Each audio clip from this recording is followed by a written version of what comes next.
just give us all that information. Right, the biggest is the budget. Tomorrow is a big day for Uhuru's, of course, last budget will be read by CS Ukuria Tani. So this will be the last estimates. And what are people saying on Twitter?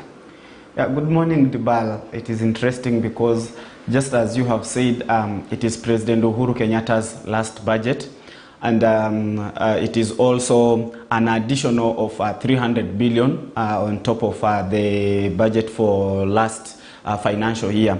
So again, as much as trips are just saying, as much as is President Uhuru Kenyatta's last budget, where he has to ensure that he gets enough money to finish his projects and more money to pay the loans that has been accrued under his administration.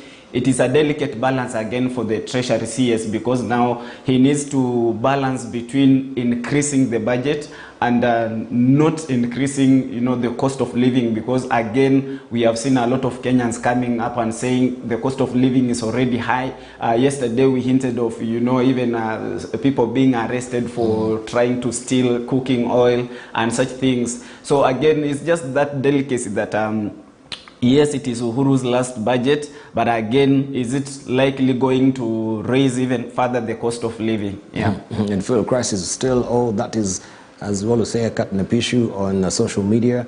What is the latest?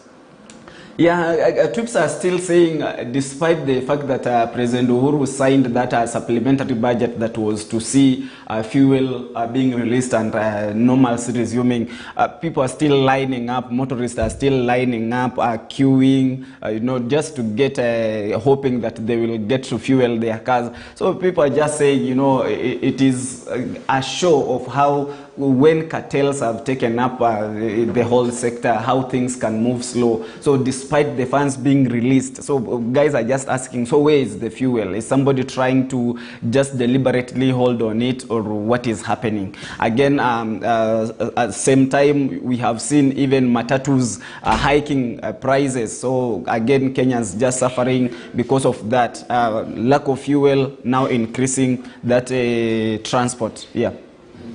Also, Junet Mohammed is in a Twitter storm. This is in relation to the attack on the chopper and his sentiments yesterday. So what's new?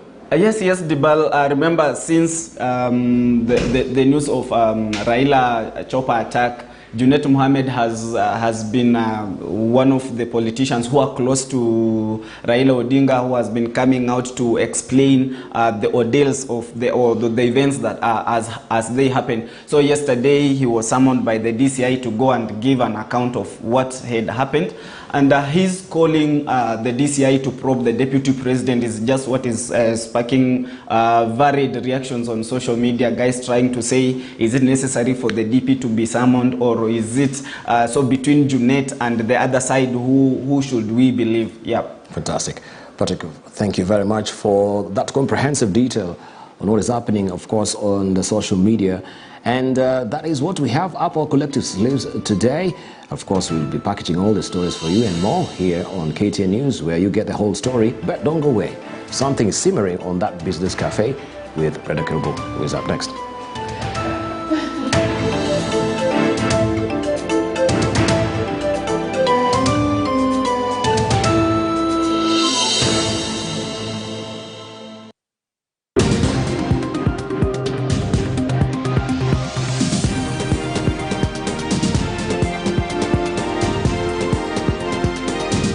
KTN News.